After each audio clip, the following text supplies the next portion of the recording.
Of course, warning that escalating tensions between the countries could have a devastating impact. How exactly is it going to have an impact on the global oil prices? And of course, how is that going to affect us here at home? Always a pleasure to speak to an expert on this. I'm joined by Pan-African Capital Holdings CEO, Mr. Iraj Abedian. Iraj, hello to you.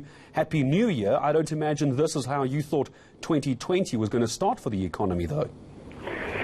Happy New Year to you and the viewers as well, Gareth.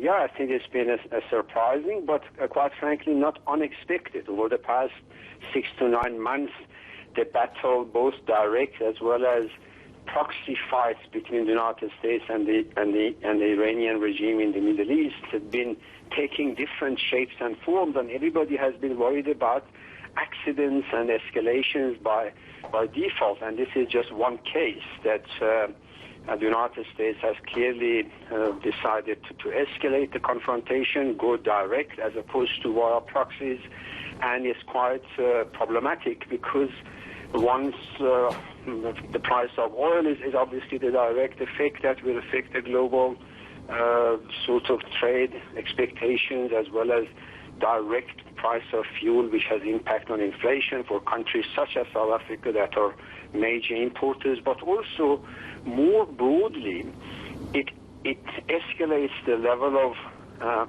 geopolitical tension, which is not good for growth anywhere. And of course, the Middle East being the hotbed of all kinds of religious, political, ideological, and tribal differences, it really takes it to a different height of tension and uncertainty. What does that do for us here in South Africa? What are South Africans going to watch out for, Iraj, as far as feeling the impact of this action by America? What can we look out for? I think we can definitely expect the price of petrol to go up, which means all the associated costs such as taxi fares, price of consumables, etc., will go up in the next month or so. And it, of course, the full impact, Gareth, will depend on how long it lasts. If it really escalates, it could be very, very negative for us.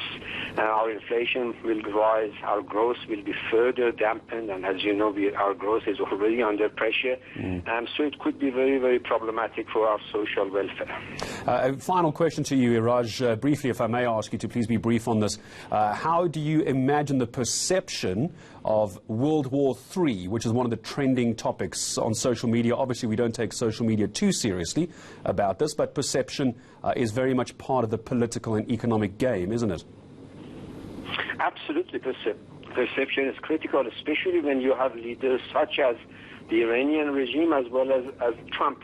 The two of them are so similar in terms of their psyche and dangerous in terms of their reactions. So, yes, it could escalate to a global confrontation very quickly. All right, Iraj, always a pleasure speaking to you. Wish it was on better circumstances. I'm sure we'll be watching this closely, as will that man, Pan-African Capital Holdings CEO, Iraj Abedian, saying South Africa very much going to feel the effect of this conflict between the United States and Iran, at least off the back of that attack ordered by the US president. We'll be watching that very closely over the next few weeks and months.